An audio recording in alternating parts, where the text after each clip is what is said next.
Subscribe करें और bell दबाएं ताकि कोई खबर रह न जाए।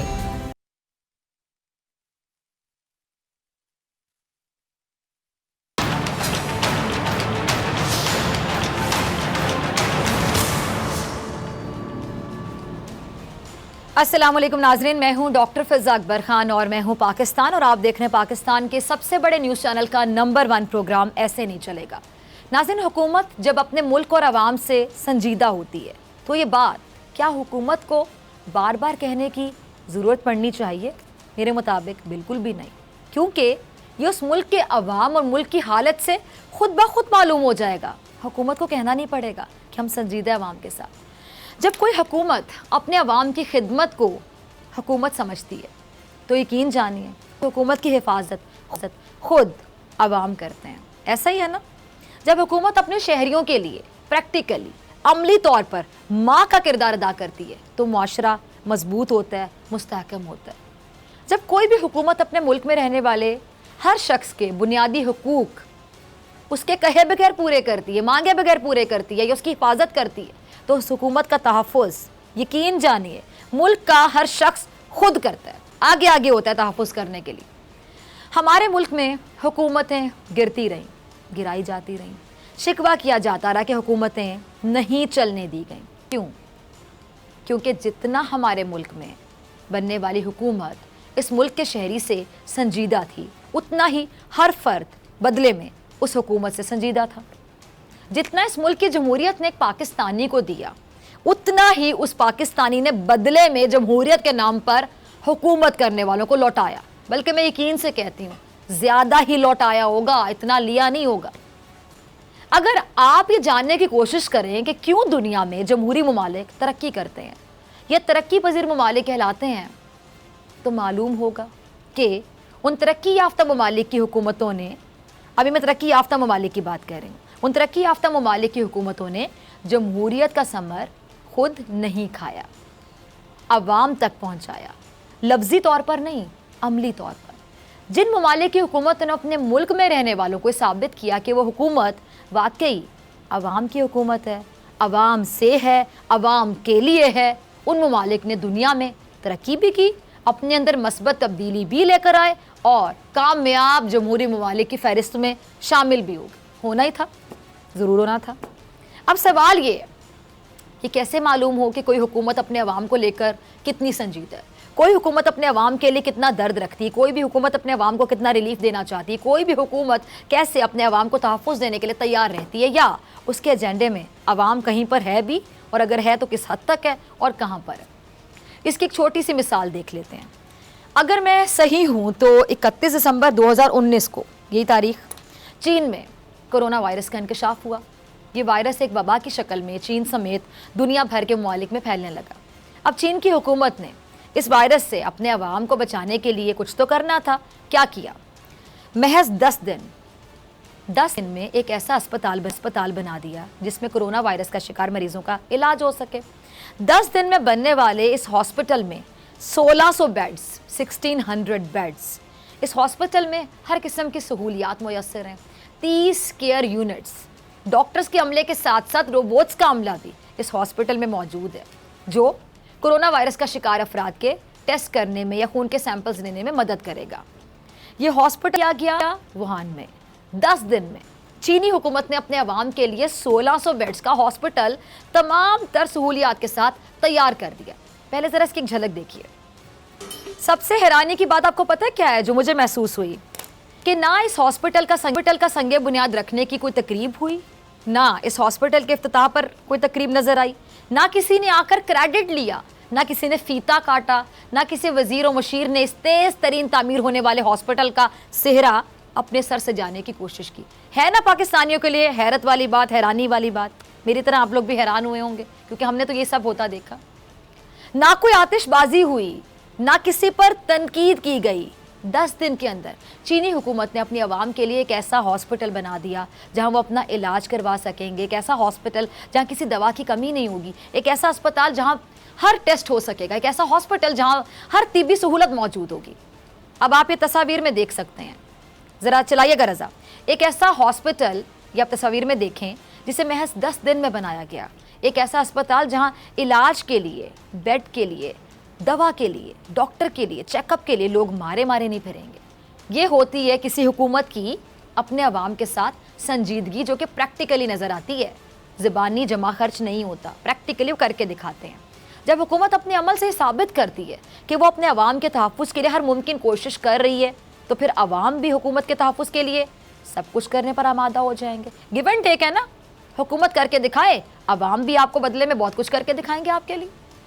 ये है चीन की हुकूमत, जहां एक आम आदमी के लिए 10 दिन के अंदर, मैं दोबारा अपने अल्फाज को दोहरा रही हूं, 10 दिन के अंदर 1600 बेड्स का हॉस्पिटल तामीर कर दिया गया।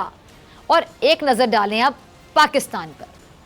इस मुल्क का 3 बार वजीर आजम रहने वाला शख्स, इस मुल्क पर 30 साल से ज्यादा हुक्मरानी करने वाला शख्स आज इस मुल्क से बाहर है। पता है ना क्यों है?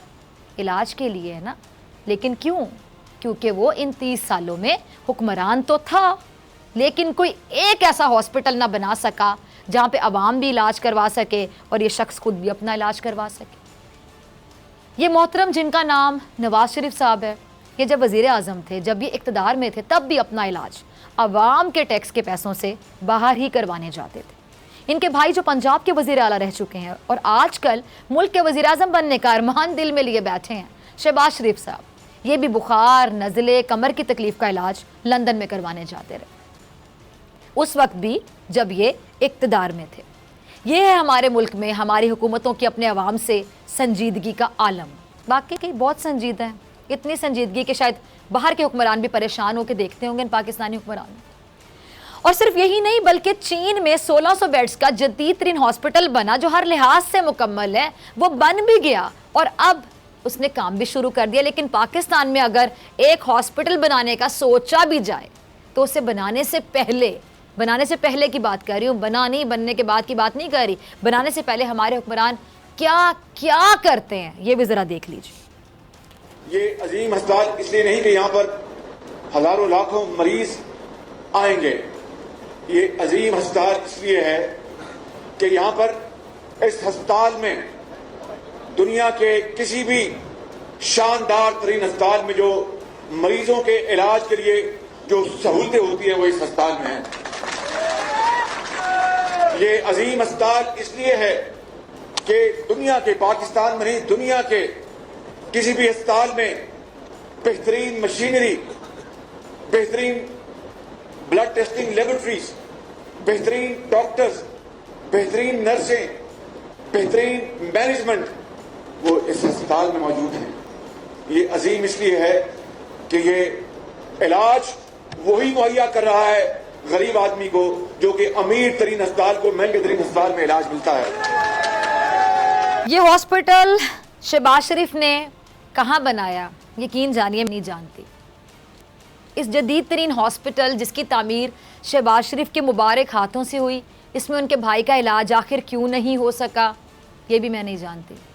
इस हॉस्पिटल में क्या वाकई दुनिया की हर सहूलत मौजूद होगी जो एक हॉस्पिटल में होनी चाहिए, ये भी मैं नहीं जानती। और यकीनन मेरी तरह आवाम भी नहीं जानती। ऐसा ही है ना, मैं आप तमाम लोगों से मुखातिब हूँ जो देख रहे हैं इस टाइम।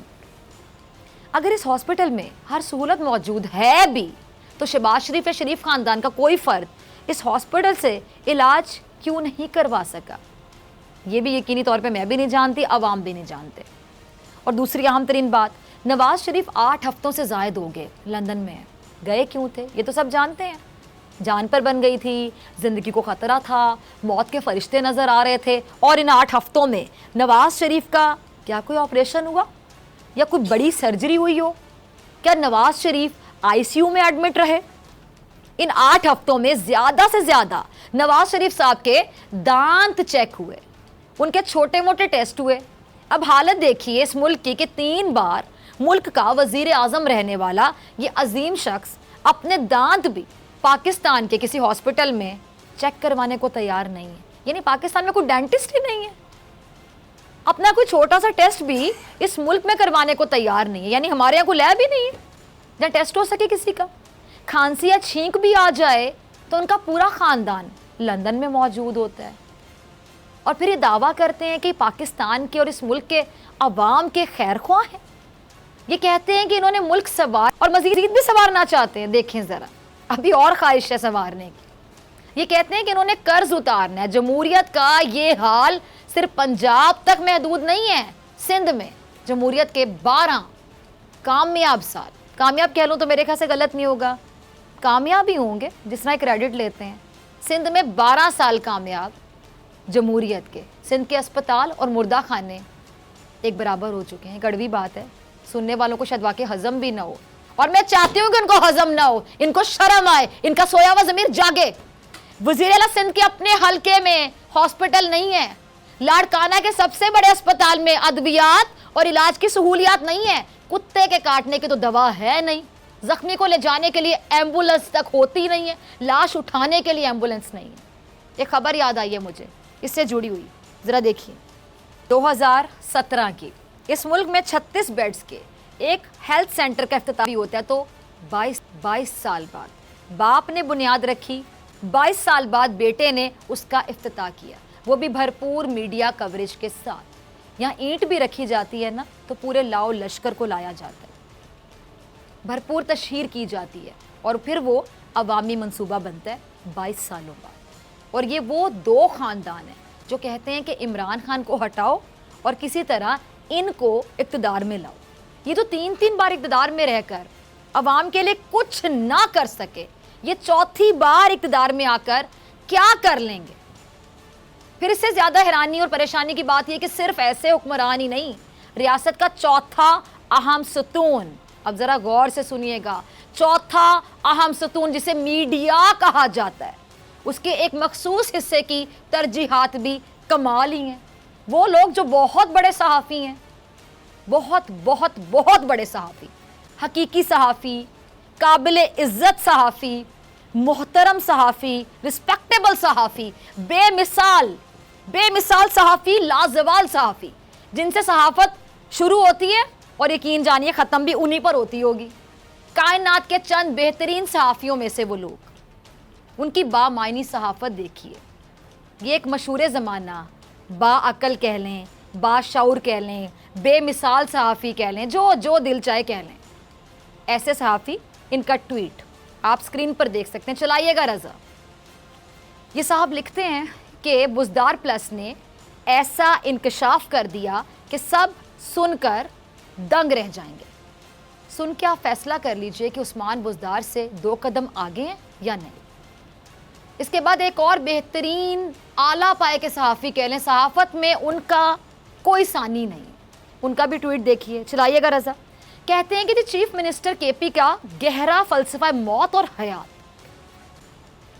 ये एक और बहुत ही बड़े सहाफ़ी, इनका ट्वीट देखिए, ये क्या लिखते हैं। ये कहते हैं जी finally KP chief minister resolve the mystery. और ये पाकिस्तान की ना होने वाली खातून अव्वल, जिनका दुख इनको खाए चला जा रहा है, इस बात का दुख इनको खाए चला जा रहा है। ये ज़िद में ख़ुद को पठान कहती हैं, जबकि ये हकीकत में पठान भी नहीं है। ये काबिल तरीन खातून भी केपी के वज़ीर आला के बारे में ट्वीट करती हैं। इन तीनों अजीम तरीन ने महमूद खान का जो क्लिप ट्वीट किया 9 सेकंड्स, पहले इनका ट्वीट किया हुआ क्लिप जो 9 सेकंड्स पर मुश्तमिल है, 9 सेकंड्स का, वो आपको दिखाते, ज़रा वो तो देखिए। और मैं ये कोट करना चाहता हूं कि जब इंसान की जान निकल जाती है तो वो जिंदा नहीं रहता। और मैं ये कोट करना चाहता हूं कि जब इंसान की जान निकल जाती है तो वो जिंदा नहीं रहता। ये वो 9 सेकंड का क्लिप है जिसको सहाफत और जमहूरियत के अजीम सतूनों ने ट्वीट किया, और इस पर केपी के वज़ीर आला का मजाक उड़ाया, तमस्कर उड़ाया। इनकी फेवरेट एक्टिविटी कह लो लोगों का मजाक उड़ाना, तो गलत नहीं होगा। अब ये क्लिप था, एक्चुअली था क्या, ये बात थी क्या, क्यों कही गई थी, या अपनी मर्जी की बात आप 9 सेकंड के निकाल के ट्वीट कर दें, बाकी को खा जाएं, ये आपकी सहाफत, क्या बात है। जरा पूरा क्लिप चलाइएगा रजा। और मैं ये कोट करना चाहता हूं कि जब इंसान की जान निकल जाती है तो वो जिंदा नहीं रहता, लेकिन जिस इंसान से एहसास निकल जाता है तो उसमें इंसानियत बाकी नहीं रहता। तो ये नरेंद्र मोदी और इन दो में एहसास नहीं है, इनमें इंसानियत नहीं है, ये दरिंदे हैं। जिस तरह ये ट्रीट कर रहे हैं कश्मीरी भाइयों को, तो मैं मैं इनको दरिंदा समझता हूँ। जिस तरह उन्होंने वहशत फैलाई है। अब आपने सुना, इसे कहते हैं कि कहानी का एक रुख आपने देखा और दूसरा आपने देखा ही नहीं। अपना मनपसंद रुख आपने दिखा दिया 9 सेकंड के, बाकी आपने छुपा लिया। अब मैं आपके लिए क्या लफ्ज़ इस्तेमाल करूँ? आप अपने लिए खुद ही लफ्ज़ इस्तेमाल कर लें, मेरे ख्याल से बेहतर होगा। और इंसाफ के साथ कीजिएगा अपने आप अपने बारे में लफ्ज़ इस्तेमाल। ये तकरीर सियासी होती, इस तकरीर में अगर महमूद खान ने सियासी मुखालिफिन पर तनकीद की होती तो फिर बात किसी हद तक हजम हो जाती। ये तो तकरीर ही नरेंद्र मोदी के खिलाफ थी। वो नरेंद्र मोदी इसके खिलाफ हर पाकिस्तानी को होना चाहिए। जब आपकी सहाफत तनकीद बराए इस्लाह नहीं बल्कि तनकीद बराए तनकीद होगी, जब ऐसे सहाफ़ी जो खुद को सहाफत की मेराज मानते हों, ऐसे कलमकार जिनको लोग पढ़ते हों, ऐसे सहाफ़ी जिनको लोग सुनते हों, ऐसे अफराद जो लोगों की जहन साजी करने का हुनर जानते हों, वो सहाफत इसको कहेंगे तो फिर मुआशरा कहाँ जाएगा? ये कौन सी सहाफत है? मैं आपसे ये जानना चाहती हूँ। सहाफत अंदाज़े बयान नहीं होती, आपका अपना अपना अंदाज होता है। कोई ऊंचा बोलता है, कोई धीमा बोलता है। सहाफत लिखने के जो कलमकारी करते हैं, जो लिखते हैं, जो बहुत अच्छे कॉलमिस्ट हैं, हर बंदे का लिखने का अपना अंदाज होता है।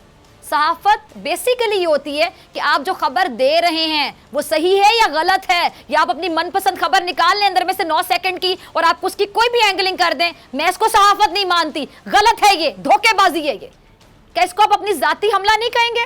ये जाती हमले, पर्सनल ग्रजेस हैं जो आप निकालते हैं। जिन सहाफियों ने केपी के वजीर आला का मजाक उड़ाया, तमस्कर उड़ाया, उनमें से एक तो पठान ही है।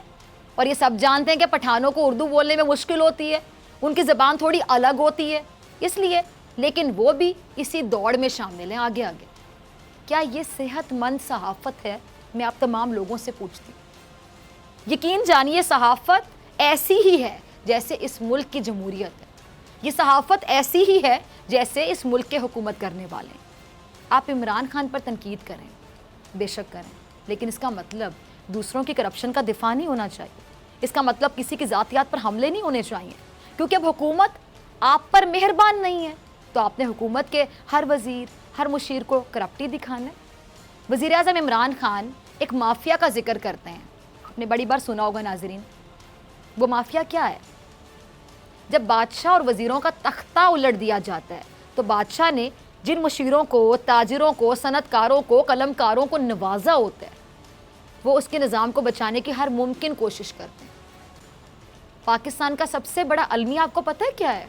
कि यहाँ तनकीद भी मुफाद देखकर की जाती। इमरान खान के खिलाफ वो माफिया है जिसको माजी में भरपूर नवाजा गया।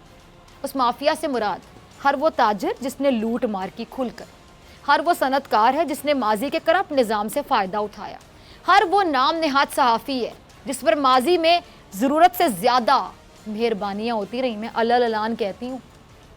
हर वो सरकारी ऑफिसर है जिसके मुंह को रिश्वत लग गई। वो लोग जो अपनी आवाम को 30 सालों में कुछ ना दे सके, वो इमरान खान के ये 5 साल बर्दाश्त करने को तैयार ही नहीं है, उनसे नहीं हो रहे बर्दाश्त। और तनकीद का कोई भी मौका हाथ से जा चाहते वो, इसलिए कुछ भी करेंगे, वो भी करेंगे, उनके वफादार भी करेंगे जो उनसे हो सके। झूठ बोलेंगे, गलत बयानी करेंगे, जो हो सकेगा करेंगे। तो मैं सिर्फ ये कहूँगी आपसे कि ऐसे अफराद से होशियार रहिए, होशियार। ये निज़ाम तब्दील होने की अशद ज़रूरत है। मैं अक्सर कहती हूँ चेहरे तब्दील होते जाएं। आज कोई वज़ीर आज़म, कल कोई आ जाएगा, परसों कोई आ जाएगा, उसके बाद कोई आ जाएगा, कुछ सालों बाद कोई और आ जाएगा। जब तक निज़ाम तब्दील नहीं होगा, चेहरे तब्दील होने से क्या होगा? हमें सिस्टम को तब्दील करना है। निज़ाम ऐसा रहेगा, यकीन जानिए, कितने भी अच्छे लोग आते रहें, किसी को भी वोट देते रहें, कुछ नहीं होने वाला। निज़ाम तब्दील करने की अशद ज़रूरत है, फिलफौर ज़रूरत है। जितनी जल्दी हो सके इस पर काम शुरू करें। इस निज़ाम ने अवाम को कुछ नहीं दिया। जमहूरियत का मतलब 2 ख़ानदान नहीं होते। जमहूरियत का मतलब अधूरे मंसूबे नहीं होते। जमहूरियत का मतलब कौमी ख़जाने से अपना इलाज करवाना नहीं होता। जमहूरियत का मतलब जाति उमरा नहीं होता। जमहूरियत का मतलब एक बिलावल हाउस नहीं होता। ये सोच बदलना होगी। सोच बदलें, फिर सब बदलेगा। हम सबको, हमें अपनी आंखें खोलकर देखना होगा कि दुनिया में जमहूरियत क्या है, दुनिया में डेमोक्रेसी क्या है। पाकिस्तान तो मैं कहता हूँ दुनिया से बिल्कुल उलट चलता है। ये जो जमहूरियत के नाम पे मिलता रहा, बताइए क्या ये जमहूरियत है? क्या दुनिया में यही जमहूरियत है जो पाकिस्तान में चलती रही? बिल्कुल नहीं, टोटली मुख्तलिफ जमहूरियत हमने देखी। देख रहे हैं दुनिया में जमहूरी हुकूमतें किस तरह अपने अवाम के साथ यानी जमहूर के साथ ताउन करती हैं। जमहूरियत टर्म ही अवाम से निकली है, जमहूर से निकली है, और जब आपने जमहूर को खुडे लाइन लगा दिया तो कैसी जमहूरियत। इमरान खान पर तनकीद हक है, करें, सब करें, मैं भी करती हूं, आप भी करें, खुलकर करें, क्यों ना करें भाई। जब इमरान खान कुछ नहीं दे सकेगा हमें, हम करेंगे तनकीद। इमरान खान ने बहुत वादे किए थे, जब इमरान खान वादे वफा नहीं करेंगे अवाम के साथ, तब्दीली नहीं नजर आएगी पाकिस्तान में, तो हम खुलकर तनकीद करेंगे। लेकिन जरदारी या नवाज शरीफ उनके मुतबादिल क्या हो सकते हैं? आजमाए हुए को दोबारा हम आजमा सकते हैं? बताइए, हरगिज नहीं, इम्पॉसिबल। क्योंकि जमहूरियत के नाम पर अब यही सब कुछ इस मुल्क में ऐसे नहीं चलेगा। मिलते हैं ब्रेक के बाद।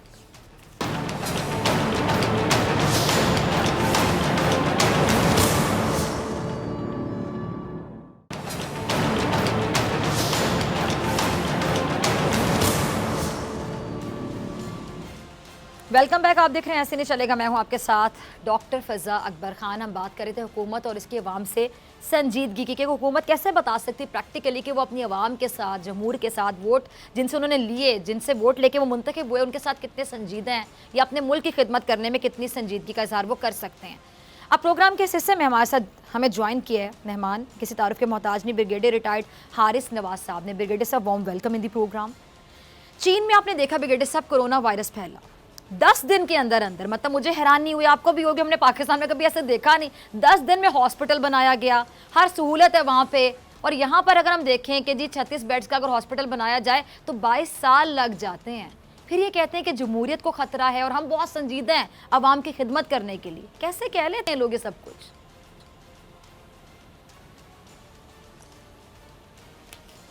देखें डॉक्टर फ़िज़ा, बात यह है कि there is a will there is a way. आपने अगर चाइना में देखा तो चाइना हमारे इतना क्लोज फ्रेंड है, सीपेंग में हमारी मदद कर रहा है। They want to help us in all fields, चाहे वो एग्रीकल्चर हो, बिल्डिंग कंस्ट्रक्शंस हो या और बाकी मंसूबे जो हैं, तो हम उनसे क्यों नहीं ले सकते। आपने देखा कि कराची में ही देख लें, अगर एक सड़क मेन रोड की खुदाई कर देते हैं और उसके बाद दिन रात काम हो रहा है, पूरी ट्रैफिक जैम हो रही है, एवरीथिंग इज़ हैपनिंग, वो सिर्फ 8 घंटे मजदूर काम करता है और फिर चला जाता है। इंस्टेड अगर एक चीज़ को 1 महीना लगना है ठीक होने में और अपने 8 घंटे काम करने, तो 24 घंटे के लिए लेबर चेंज कर लें, मशीन वही हो, लेबर चेंज कर लें 8-8 घंटे की 3, 24 घंटे काम करें तो वो 10 दिन में काम हो जाएगा।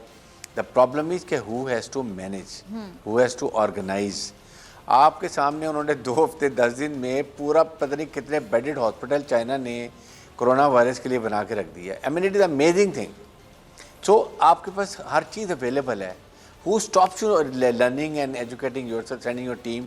जाके जब ये बना रहे थे, आई वुड सेड जाओ जाके देखो कैसे बना रहे हैं, क्या तरीका उनका है, कैसे वो फैब्रिकेशन करते हैं। You understand the issue is nobody is willing to work. The only thing is they want to boss around, they want to enjoy the perks and privileges, and झूठे नारे अवाम को लगा के वोट लेना, फिर 5 से के लिए कुर्सी बैठ के मज़े करना। ये पाकिस्तान की फ्लाइट है जो हमें चेंज करने की ज़रूरत है। I think prime minister Pakistan इन चीज़ों में स्पेशली उनको इंटरेस्ट लेना चाहिए, देखना चाहिए गुड गवर्नेंस कैसे है, क्या टीम उनकी अच्छी है। तो आई एम श्योर कि इससे पाकिस्तान के एटलीस्ट बहुत ज़्यादा मसाइल हल हो सकते हैं। ठीक है, बहुत से मसाइल हल हो सकते हैं। नवाज शरीफ साहब की बीमारी का कोई आपको हल नज़र आ रहा है? वो कहते हैं जी अब मरीम नवाज के बगैर वो ऑपरेशन नहीं करवाएंगे। कैसी बीमारी है उनकी जिसका इलाज पाकिस्तान में भी नहीं हो सकता, वो ऑपरेशन मरीम के बगैर नहीं हो सकता? ज़रा मुझे भी समझाइए। अब देखिए ये अब मुझे खुद हैरानी होती है। एक वहाँ पर मियाँ नवाज शरीफ हैं, उनका भाई है, उनके 2 बेटे हैं, 2 बहू हैं, 1 बेटी है, उसके बाद उनके भतीजे वहाँ पर हैं। तो अगर everybody is over there, it's not a very serious procedure. अगर वो करते हैं then somebody has to be in Pakistan. या तो आप कहें कि जी शहबाज शरीफ साहब वापस आ गए हैं, या उनका 1-2 बेटे आ गए हैं एज ए श्योरिटी बॉन्ड के तौर पे, तो बेटी भी चली जाए, फिर तो बात समझ आती है।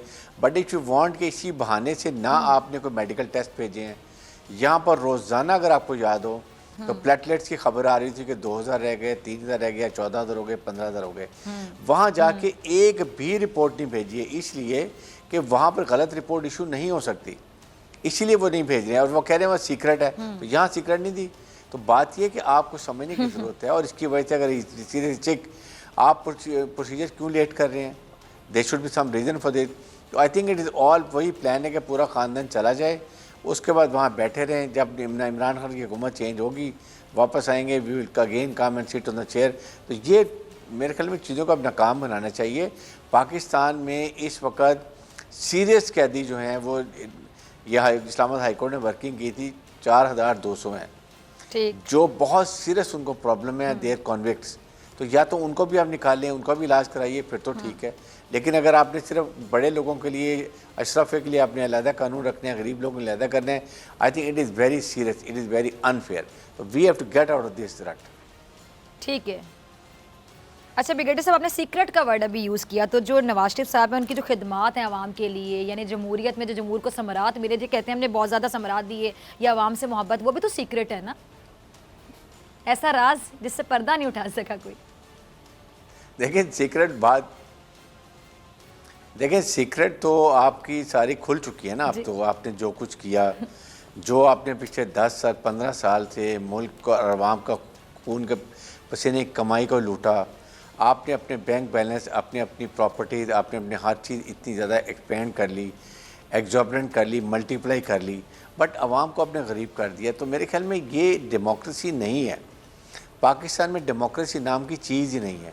पाकिस्तान में है डायनेस्टिक पॉलिटिक्स, जिसमें आप आएँ, आपके बच्चे, माँ बाप, उसके बच्चे, फिर उनके बच्चे, ये आपकी ये डायनेस्टिक पॉलिसी है जो कि चलती है, जिसकी वजह से ही चल रहा है। चाहे पीपल्स पार्टी में ले लें या आप PMLN अच्छा में ले ब्रिगेडियर लें। साहब, ऐसे माजरत किसी के आपके साथ बाहर अभी भी मुल्क बड़े में लोग जमहूरियत हैं जो पसंद इनकी मुल्क जो मोहब्बत बाज़ में किसी गिरफ्तार आपने देखा हैं, जो अपने अपनी फील्ड्स के साथ इतने मुखलिस नहीं होंगे जितने नवाज शरीफ के साथ मुखलिस और वफादार है। आप समझ रहे हैं ना मैं क्या कहना चाह रही हूँ, मैं किसी का नाम नहीं लेना चाहती।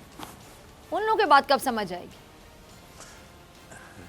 जी वो इसलिए, देखें वो इसलिए हैं कि they have a mutual benefits, हर एक के म्यूचुअल इंटरेस्ट हैं, जुड़े हुए एक दूसरे के साथ। एक पावर में होगा तो वो सब अपने जो एक ग्रुप होगा वो आ जाएगा और वो they will again start manipulating, और वो फिर आके minting, they start minting money in Pakistan की जो बुनियादी हैं उनको खोखला शुरू कर देते हैं। इशू यही है, हम ये कहते हैं कि आप देखें जमहूरियत में कोई डायनेस्टी नहीं होती है कि आपके माँ बाप बूढ़े सामने चल रहे हैं। इशू ये है कि उसमें जो अच्छा है, जो अच्छा लीडर है, वो द डिफरेंट पॉलिटिशियन में और लीडर में ये फ़र्क होता है। Politician thinks for his future, but the leader होता है he thinks for his generations, कि मेरी जनरेशन्स कहाँ जाएंगी, मेरा मुल्क कहाँ एंड करेगा, 50 साल के बाद कहाँ होगा। चाहे वो नहीं होंगे लेकिन मुल्क रहने, कायद-ए-आज़म की मिसाल हमारे सामने है, लामा इकबाल की मिसाल हमारे सामने है। तो ये चीज़ें करने के लिए अब वो वक्त आ गया है। इसके लिए मेरे ख्याल में लेजिस्लेशन यही होनी चाहिए, जो आई एक्सपेक्टेड कि PTA गवर्नमेंट पूरी कोशिश करेगी कि ये कवानीन इलेक्टोरल रिफॉर्म चेंज करें, वहाँ पर कोई सिस्टम ऐसे करें जिसमें ये हो कि जो अच्छे लोग, पढ़े लिखे, बाकिरदार, जिनका फ्यूचर अच्छा हो, जो डिलीवर कर सकें। ये नहीं कि जिनके पास रिकॉर्ड ख़राब हैं, करप्शन की हुई है, पैसा ज़्यादा है, पैसे के बल पर वो आते हैं फिर आके पैसा बनाते हैं।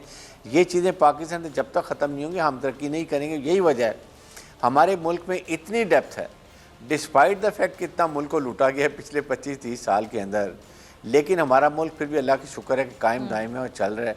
दैट मीन्स कि we have lot of depth. The only thing is we need a good governance, उसके बाद वी नीड प्रॉपर मेरिट, ठीक है। Number 3 we want zero corruption, ठीक है। और 4th अगर करप्शन है तो उसकी रूथलेस अकाउंटेबिलिटी।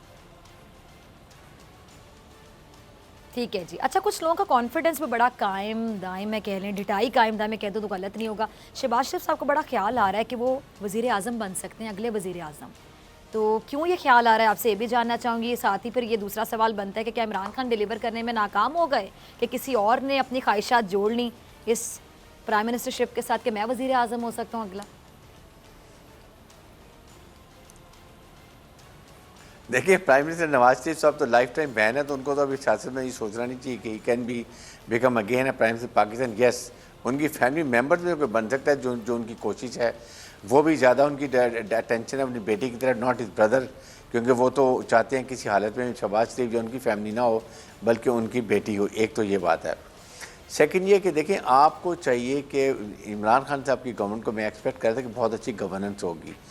इशू ये है कि जिस हालात में आप जा रहे हैं, जो आप देख रहे हैं इस वक्त, इतना बड़ा फुल ग्राउंड मिली हुई है, there is no enemy team, it is all 22 players इनके अपने हैं।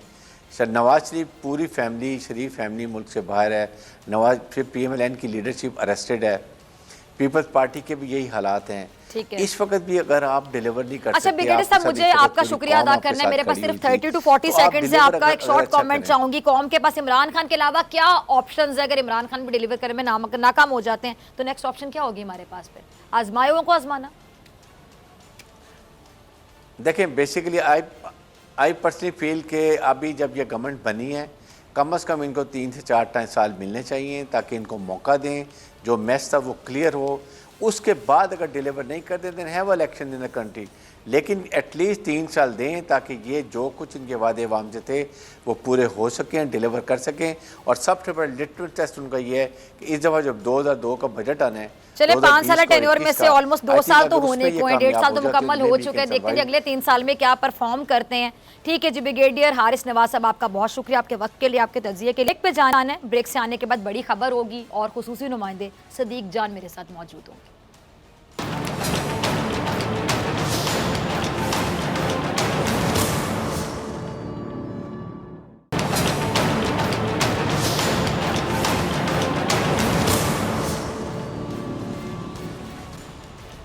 वेलकम बैक नाज़रीन, आप देख रहे हैं ऐसे नहीं चलेगा। मैं हूं आपके साथ डॉक्टर फैज़ा अकबर खान।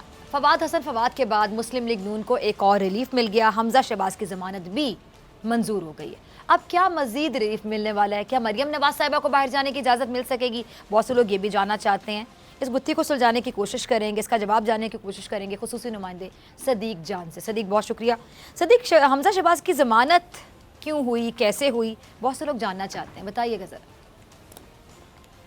देखिए, ये तो अब जब डिटेल रीजनिंग हाई कोर्ट देगी तो फिर ही पता चलेगा कि किन वजूहात की बिना पे हमजा शहबाज को ज़मानत दी गई है। लेकिन अगर आप पैटर्न देखें जिस वजह से ज़मानतें हो रही हैं तो उसमें बड़ी वजह यही है कि अब अगर आप हमजा शहबाज को देखें तो 19 माह हो गए हैं उनको हिरासत में लिए हुए, हिरासत में रखे हुए, लेकिन अभी तक उनका केस जो है वो उस रफ्तार से आगे नहीं बढ़ पा रहा।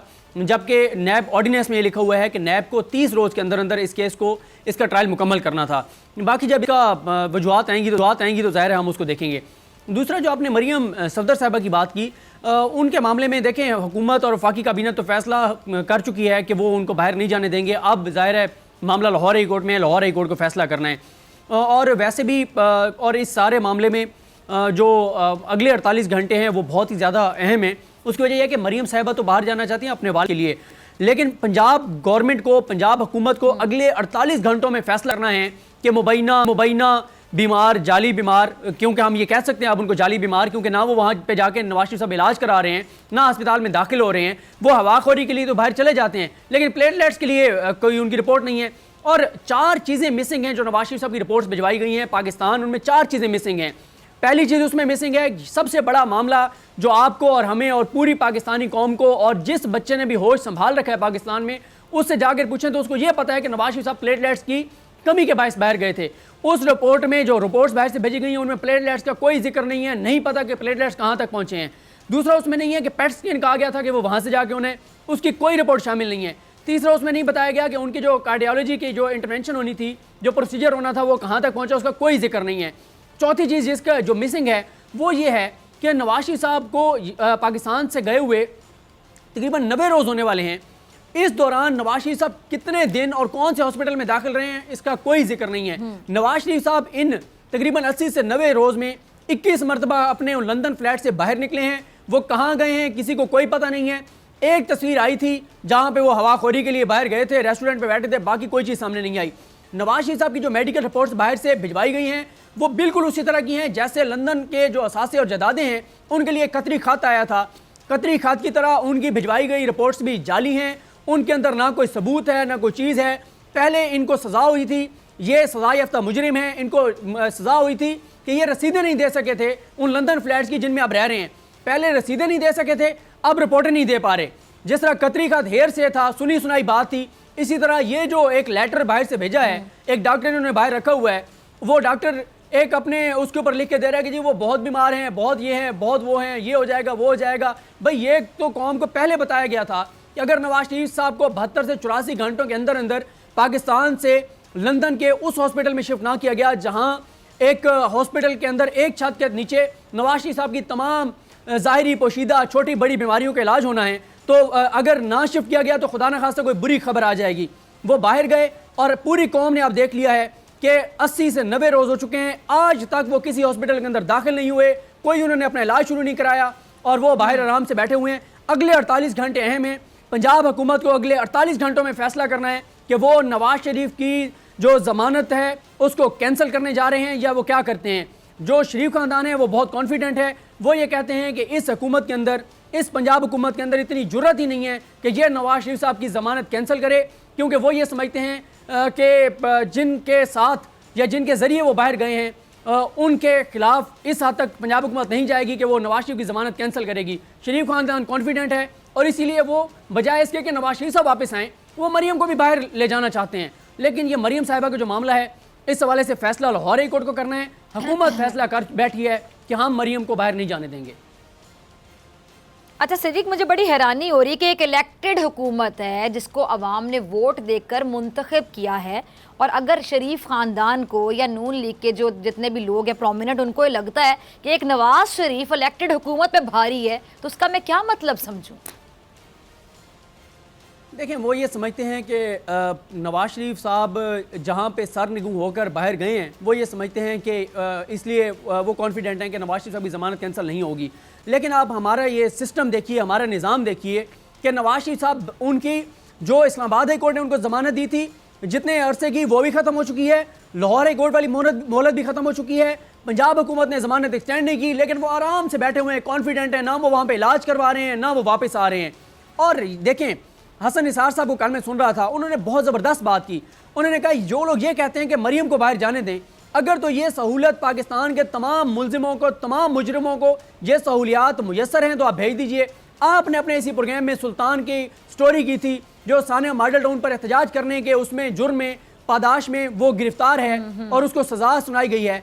उसको तो आप हथकड़ियों में, उसको तो बेड़ियों में जकड़ के आप नेशनल हॉस्पिटल में एडमिट कराते हैं, जबकि दूसरी तरफ सजा याफ्ता मुजरिमा जो है उसके लिए हम सारे मजलूमियत बेच रहे हैं मीडिया के अंदर भी कि उसको जाने दें वालिद के पास। अगर ये सहूलत तमाम मुलजिमों को, तमाम मुजरिमों को अवेलेबल है तो मरीम को भी भेज दीजिए, वरना उनको नहीं भेजना चाहिए।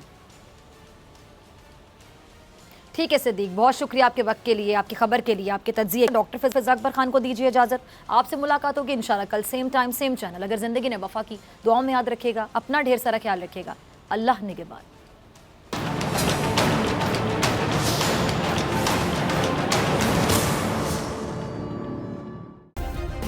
सब्सक्राइब करें और बेल दबाएं ताकि कोई खबर रह न जाए।